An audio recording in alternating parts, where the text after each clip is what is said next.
성도님들, 제가 여러분께 긍정이라는 단어와 부정이라는 단어를 쏟고 하나를 선택하라면 여러분은 어느 것을 선택하시겠습니까? 만일 이 질문이 나는 어떤 성향에 더 가까운가를 전제하고 묻는 것이라면 분명 선택은 자신의 성향에 따라 달라질 수 있을 것 같습니다. 예를 들어 평소 비판적인 성향을 가진 분들은 부정이라는 단어를 선택할 것이고, 매사에 긍정적인 분들은 분명 긍정을 선택하겠죠. 그런데 질문의 전제에 어떤 것을 바라는가라고 달아둔다면 이 자신의 성향이나 눈에 먼저 들어오는 단어와 관계없이 모두 긍정을 선택하지 않을까 하는 생각이 듭니다. 사람은 누구나 긍정적이고 좋은 것을 바라지 않겠습니까? 누가 부정적인 것을 일부러 선택하고 싶겠습니까? 그런데 참 모순적이게도 우리의 일상을 가만히 들여다보면 이 긍정보다 부정의 영향이 훨씬 더 큰 것이 사실인 것 같습니다. 이 속담만 좀 살펴보더라도 이 부정적인 것에 대한 속담이 더 많이 떠오릅니다. 믿는 도끼에 발등 찍힌다, 불난 집에 부채질한다, 사촌이 땅을 사면 배가 아프다 등등, 이런 표현의 속담은 있어도 이런 속담은 아마 없을 겁니다. 믿으니 신뢰가 더욱 돈독해진다, 불난 집에 함께 물을 부어준다, 사촌이 땅을 사니 내일처럼 기쁘다. 이런 표현의 속담은 없습니다.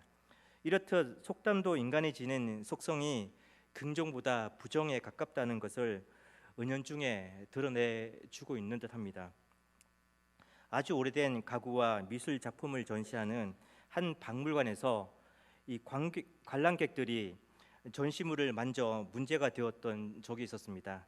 워낙에 오래된 것들이라 자칫 훼손될 수 있기 때문에 곳곳에 만지지 마시오라고 이 표지판을 붙여 놓았지만, 그 표지판이 오히려 이 사람들의 호기심을 더욱 자극을 해서 만지는 사람이 줄지 않았다고 합니다. 그런데 한 사람의 아주 기발한 아이디어로 이 문제가 단번에 해결되었습니다. 어떤 아이디어였을까요? 이 표지판 문구를 이렇게 바꾼 것입니다. 만진 후에는 반드시 손을 씻어야 합니다. 이 만지고 난 후에 손을 씻지 않으면 왠지 그 느껴지는 찝찝함, 그 찝찝함이 궁금함을 이겼습니다. 이 사람들은 조금 더 부정적인 것일수록 그만큼 더 영향을 받게 되는 것 같습니다. 오늘 본문 이전 사건인 11절부터 보면 예수님이 깊이 탄식하는 장면이 나옵니다. 그 이유가 바리새인들 때문이었습니다. 그들은 예수님께 이 하늘로부터 오는 표적을 구했는데 믿고 싶어서 구한 것이 아니었습니다. 11절부터 12절 상반절을 제가 한번 읽어보겠습니다. 바리새인들이 나와서 예수를 힐련하며 그를 시험하여 하늘로부터 오는 표적을 구하거늘 예수께서 마음속으로 깊이 탄식하시며, 이 바리새인들이 예수님께 표적을 구한 동기는 시험하기 위해서였습니다. 넘어뜨리는 것이 목적이었다라는 말입니다. 그런 그들에게 어떤 표적을 보여주어도 어차피 그들은 믿을 생각이 없었고 받아들일 생각이 없었습니다. 그러자 예수님은 그들을 떠나서 배를 타고 건너편으로 가셨습니다. 그리고 오늘 본문이 시작됩니다. 예수님은 제자들에게 누룩이라는 단어로 이야기를 시작하셨습니다. 갑자기 빵을 만드는 과정을 설명하고 싶었던 것일까요? 아니면 갑자기 누룩의 효능이 생각이 나서 예수님께서 제자들에게 그것을 알려주고 싶었던 것일까요? 당연히 아닙니다. 이 바리새인들의 누룩, 헤롯의 누룩이라고 표현하시며 주의하라는 말을 하셨습니다.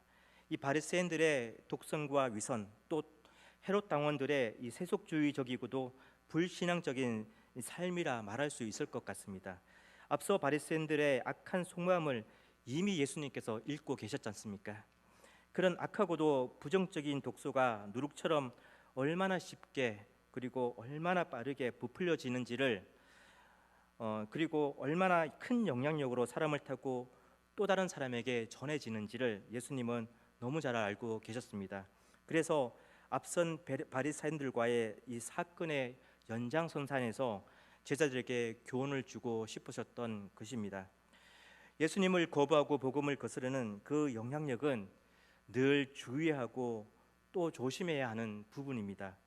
잠시라도 휘말리게 되면 죄는 그 부정을 타고 인간의 내면에 침투하게 되는 것입니다. 이 광야길을 걷던 이스라엘 백성을 한번 생각해 보겠습니다.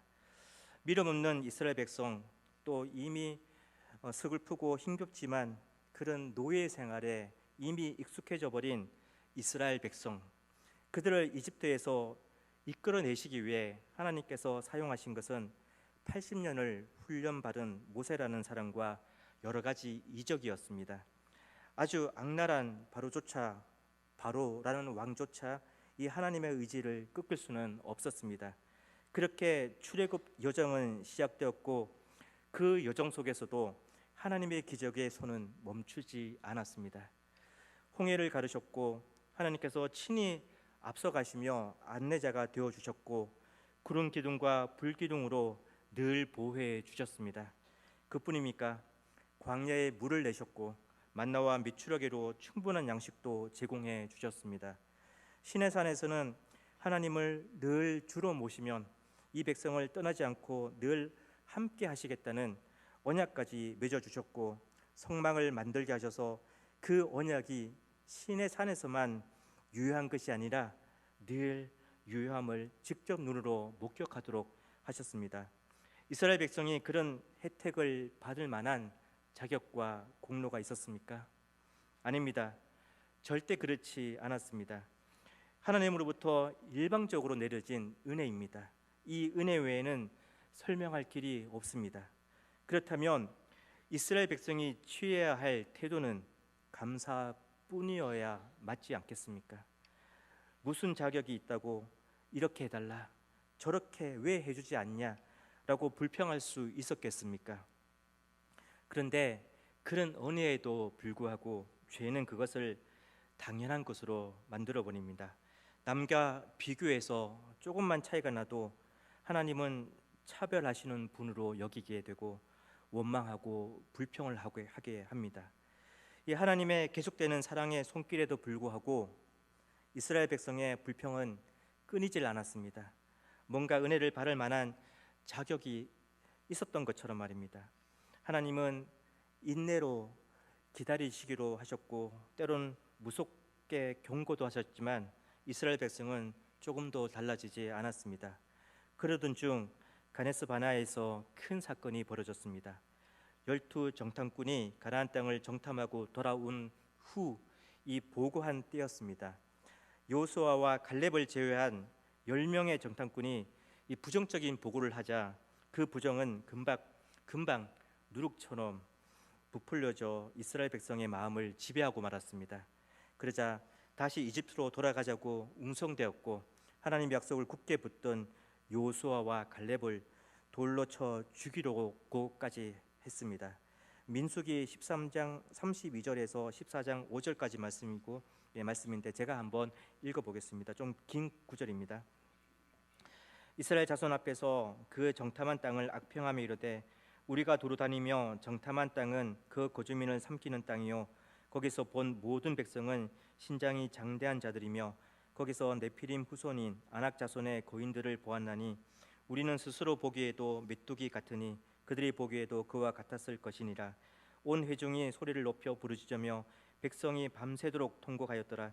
이스라엘 자손이 다 모세와 아론을 원망하며 온 회중이 그들에게 이르되 우리가 애굽 땅에서 죽었거나 이 광야에서 죽었으면 좋았을 것을 어찌하여 여호와가 우리를 그 땅으로 인도하여 칼에 쓰러지게 하려 하는가? 우리가 처자가 사로잡히리니 애굽으로 돌아가는 것이 낫지 아니하랴.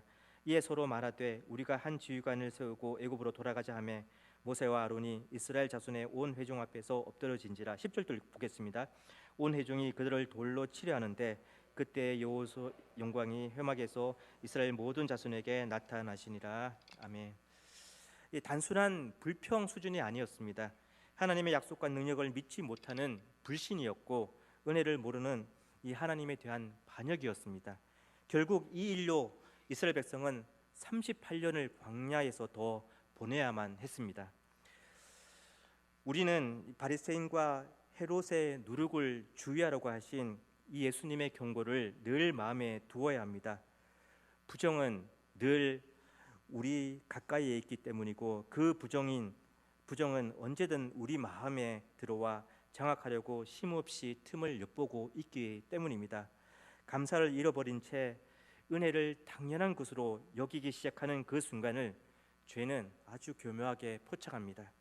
하나님께서 주신 삶을 세상의 가치와 시각으로 보기 시작한 그 순간에 죄는 우리의 마음을 침범해 들어옵니다.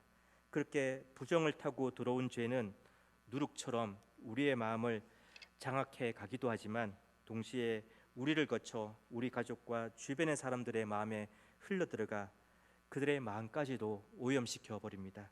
그렇게 공동체의 불화가 시작됩니다. 이런 이유로 우리는 언제나 우리의 가치의 근원이고 중심인 예수 그리스도, 그분 안으로 시선을 옮기고 마음을 모아야 하는 것을 게을리하지 않아야 합니다. 예수님은 이것을 제자들에게 가르치고 계셨습니다.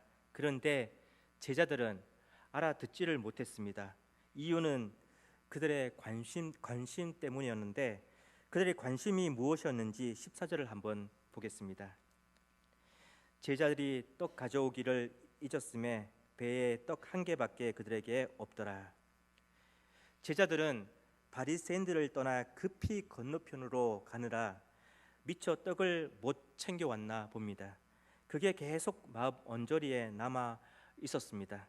때마침 예수님께서 누룩 이야기를 하시니, 큰일 났다, 예수님께서 왜 떡을 못 챙겼냐고 뭐라고 하시는가 보다, 이렇게 생각할 수도 있었겠죠. 온통 관심이 다른 데 가 있었습니다. 가끔 제가 아내와 이야기를 나눌 때 움찔할 때도 있고 신기할 때도 있습니다. 아내가 과거에 제가 했던 이 서운한 행동과 말을 이제 끄집어내어서 그때 많이 서운했다는 이야기를 하는데, 저는 기억이 나질 않습니다. 기억을 해야 사과라도 할 텐데 아무리 떠올려봐도 기억이 나질 않습니다. 그런데 반대로 아내가 제게 했던 서운한 행동과 말은 도대체 잊어지지가 않습니다. 그리고 반대로 아내는 기억을 못합니다. 참 신기합니다. 나를 서운하게 했던 이 아내의 말과 행동은 아주 잘 기억이 나는데, 아내를 서운하게 했던 나의 행동과 말은 기억을 못하니 말입니다. 이 성도님들도 아마 많이 공감하시리라 생각합니다. 관심 때문이 아닐까 하는 생각이 듭니다. 아무리 남을 잘 배려한다고 해도 이기적인 인간의 본성은 나 중심적으로 생각하고 판단하고 행동하게 되어 있는 것 같습니다. 성향상 남을 배려하고 공감하는 능력이 조금 더 특별하다고 해도, 그래도 죄의 영향력 아래 놓인 인간은 나 중심성을 버리지 못합니다. 제자들도 그러했습니다. 그러니까 제자들 역시 관심의 중심에는 늘 자신이 있었습니다. 그리고 그런 자기 중심성이 이 예수님과의 시선을 맞추지 못하게 하는 큰 요인이 되어 있었습니다. 예수님은 그것을 눈치채셨습니다. 무엇 때문에 제자들의 눈빛이 흔들리고 있었는지, 또 서로 수군거리고 있었는지 정확히 아셨습니다. 그러자 이렇게 말씀을 하셨습니다. 17절에서 21절을 한 번 더 읽어보겠습니다. 예수께서 아시고 이르시되 너희가 어찌 떡이 없으므로 수군거리느냐, 아직도 알지 못하며 깨닫지 못하느냐, 너희 마음이 둔하냐, 너희가 눈이 있어도 보지 못하며 귀가 있어도 듣지 못하느냐, 또 기억하지 못하느냐. 내가 떡 5개를 5,000명에게 떼어줄 때에 조각 몇 방울인을 거두었더냐, 이르되 12이니이다. 또 7개를 4,000명에게 떼어줄 때에 조각 몇 광주리를 거두었더냐, 이르되 7이니이다. 이르시되 아직도 깨닫지 못하느냐 하시니라. 아멘. 아직도 알지 못하며 깨닫지 못하느냐, 그렇게 마음이 둔하냐, 이 표현 속에 제자들을 정말 안타까운 마음으로 바라보시는 예수님의 시선이 느껴지지 않으십니까? 예수님은 오병이어 사건을 보이셨고 칠병이어 사건까지 보이셨습니다. 이 제임스 보이스 목사님은 오병이어에 관한 설교를 하시면서 이침에 관해서 언급을 했습니다. 이침, 로마의 폭정과 정치 지도자들의 부패로 의혹과 착취를 당하고 가난과 질병에 허덕이며 힘겹게 살던 백성, 그래서 아무것도 보이지 않아 낙심하던 때에 나타난 세례 요한이 이 정치인, 군인, 세리와 창기를 엄하게 책망하며 회개를 외쳤을 때 그들은 거기에서 희망을 보았습니다. 그렇게 영적 부흥이 일어날 것을 기대했고 대대적인 개혁이 일어날 것이라 기대했습니다. 그런데 그런 요한마저 헤롯에게 무참히 죽임을 당했습니다. 그러면 그렇지, 세상은 그렇게 쉽게 바뀌는 것이 아니야 하는 생각이 들었습니다. 그리고 하나님이 이 백성을 잊으신 것이라 생각했습니다. 즉 그 백성은 하나님께 잊혀진 백성이라 생각했습니다. 그런데 그것은 사실이 아니었습니다. 하나님은 결코 그들을 잊지 않으셨습니다. 예수님은 힘겨운 삶의 여정에 지친 많은 무리가 당신을 찾아오는 것을 보고 그들을 불쌍히 여기셨습니다. 그리고 적은 떡과 물고기로 5,000명과 4,000명 이상을 충분히 먹이셨습니다. 그리고 남은 것만 해도 꽤 많았습니다. 예수님은 무엇을 궁극적으로 보여주고 싶으셨겠습니까? 예수님, 당신이 곧 생명의 떡이라는 것이겠죠. 주님께서 보내셔서 이 땅에서 살고 있는 우리는 결코 하나님께 잊혀진 존재가 아니라는 것을 보여주고 싶으셨겠죠. 어려움 중에도 매일매일을 애써서 믿음의 자리를 지키고 또 그렇게 살려고 주님을 찾는 우리를 불쌍히 여기시고 우리의 일상을 채워가시는 분, 바로 그분이 우리의 주님이시라는 사실을 이 오병이어와 칠병이어 사건으로 보이신 것입니다. 그뿐만 아닙니다. 예수님은 우리의 궁극적인 생명의 양식이 되시는 분이시라는 사실을 알려주고 싶으셨습니다. 예수님을 믿고 따르면 영원히 굶주리지 않을 생명을 얻게 된다는 것을 말입니다. 그 현장에 제자들이 있었습니다.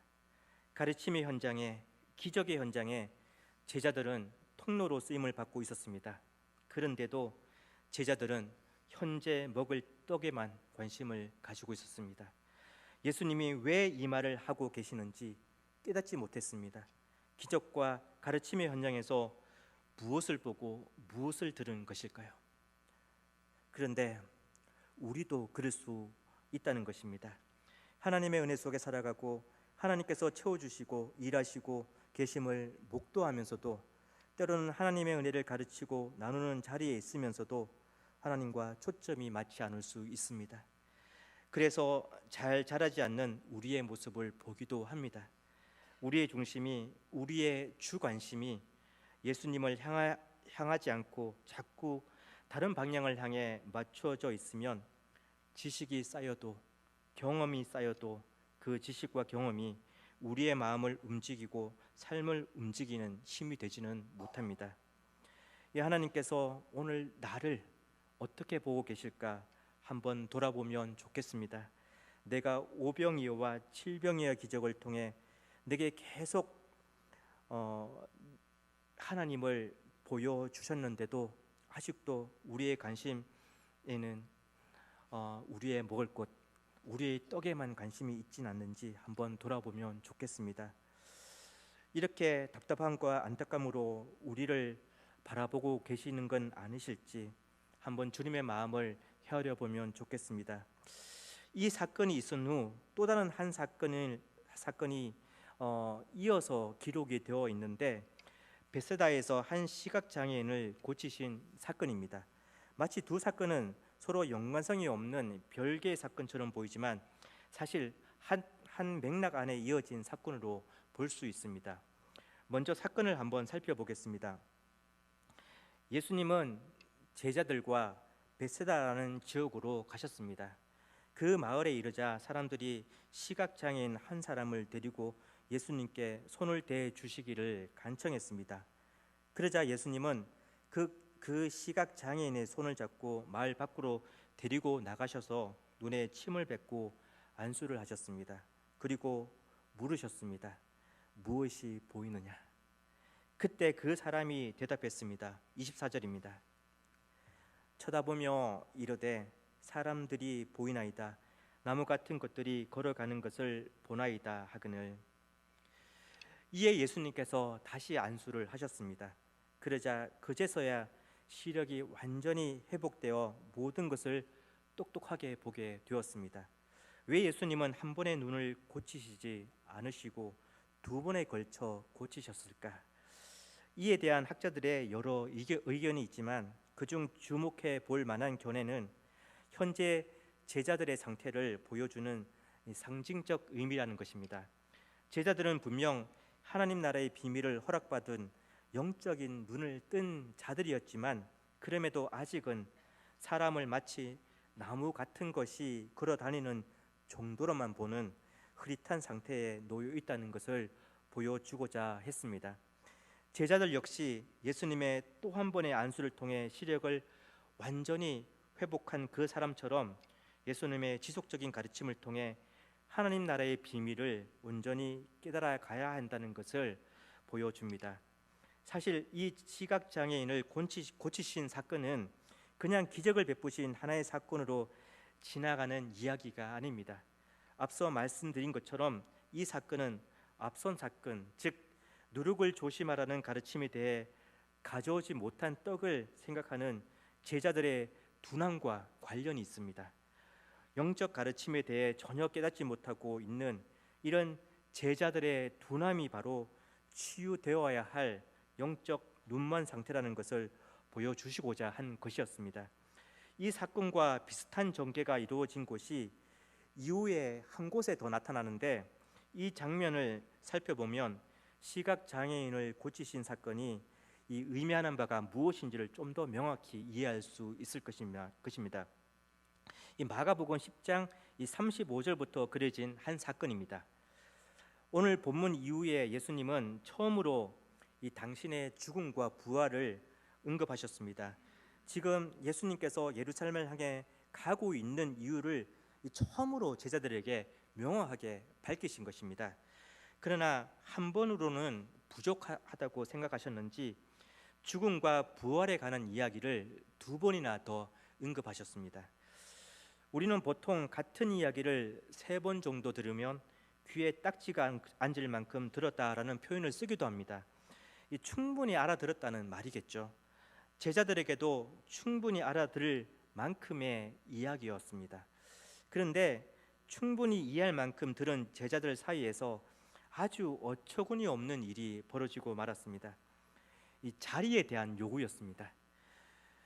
야고보와 요한이 예수님께 한 자리씩 달라는 요구를 했습니다. 그러자 이 이야기를 듣던 다른 10제자가 화를 냈습니다. 아니 지금 무슨 말을 하는 거야? 예수님께서 분명 죽으시러 예루살렘에 가신다고 했는데 그 말을 도대체 이해를 못하는 거니?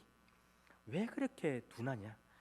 이런 의미로 10제자가 화를 낸 것이 아니었습니다.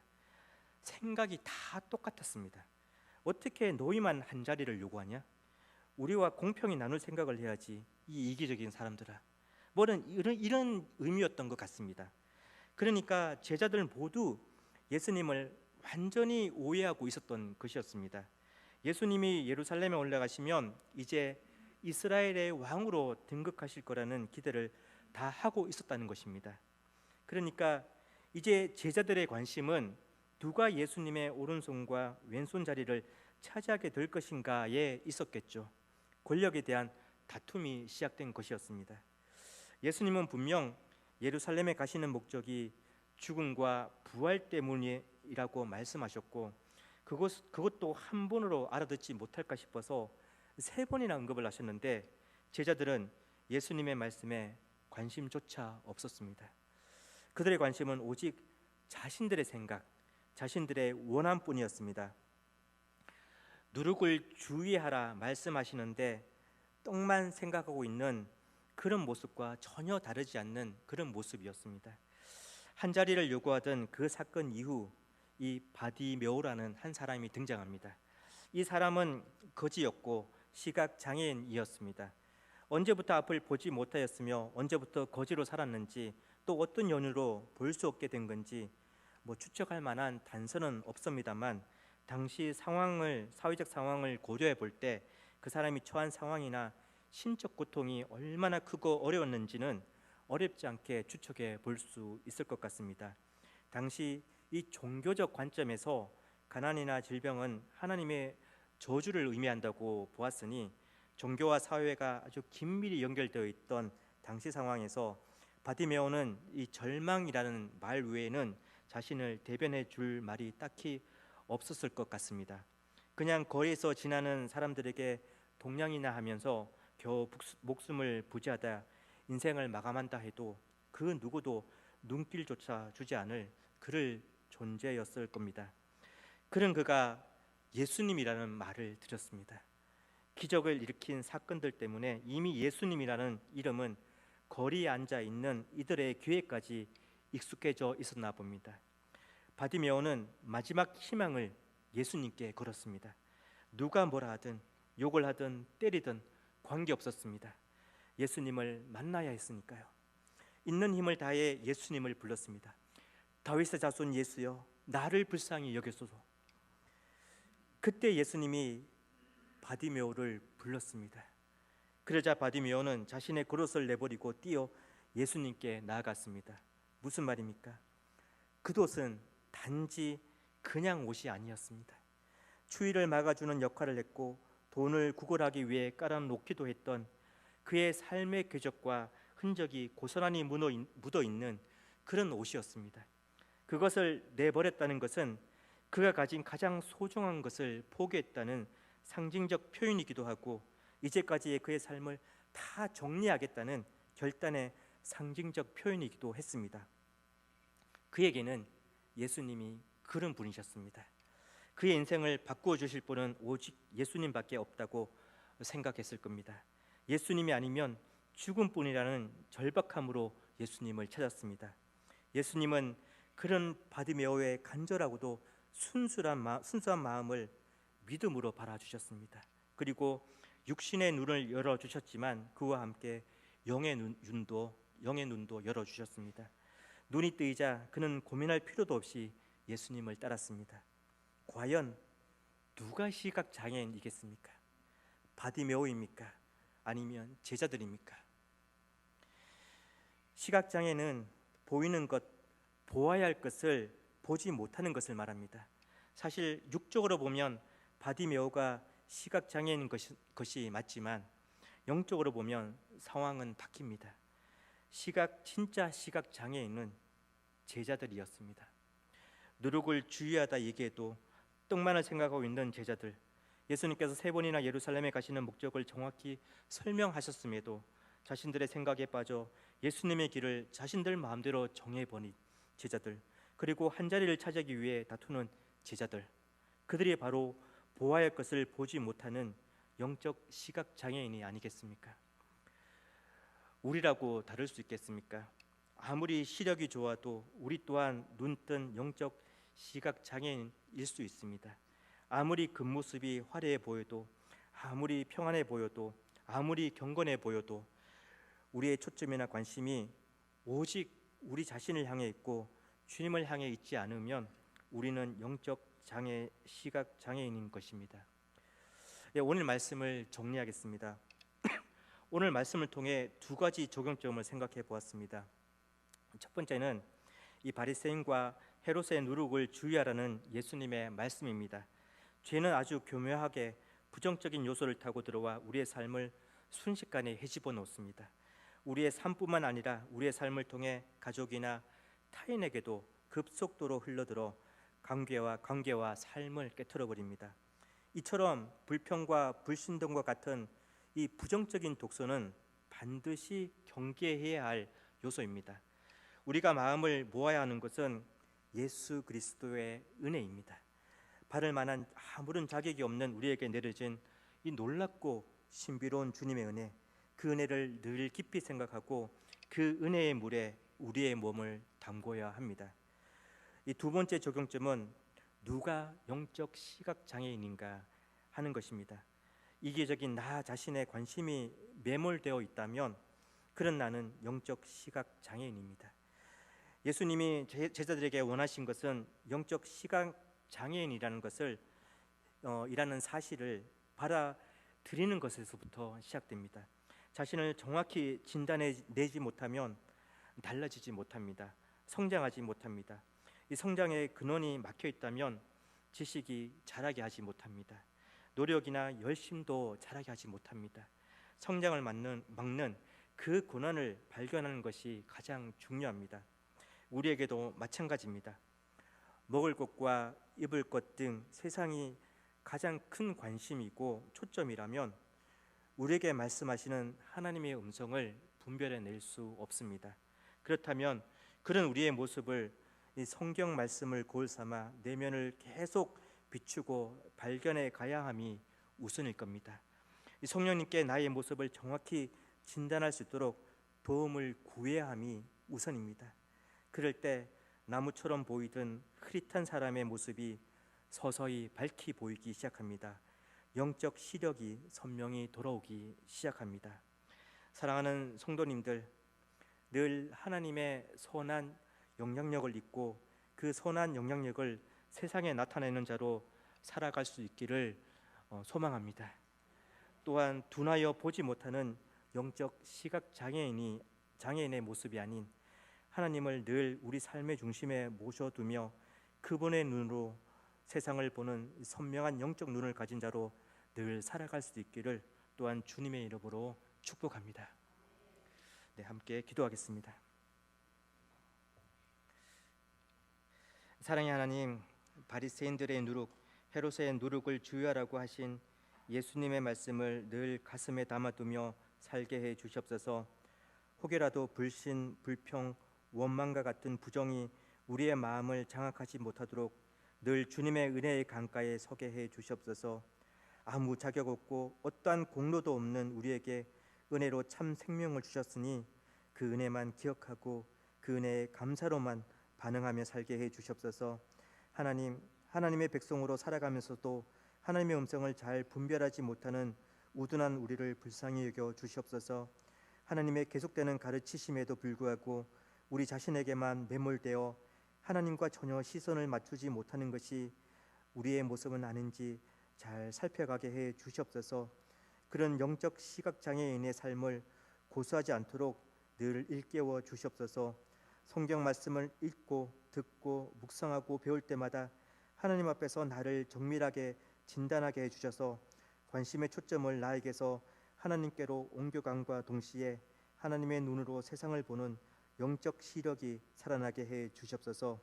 그래서 나날이 예수 그리스도를 닮아 자라가는 우리의 모습이 되게 해 주시옵소서. 주님의 은혜에 늘 감사를 드리며 예수님의 이름으로 기도드립니다. 아멘.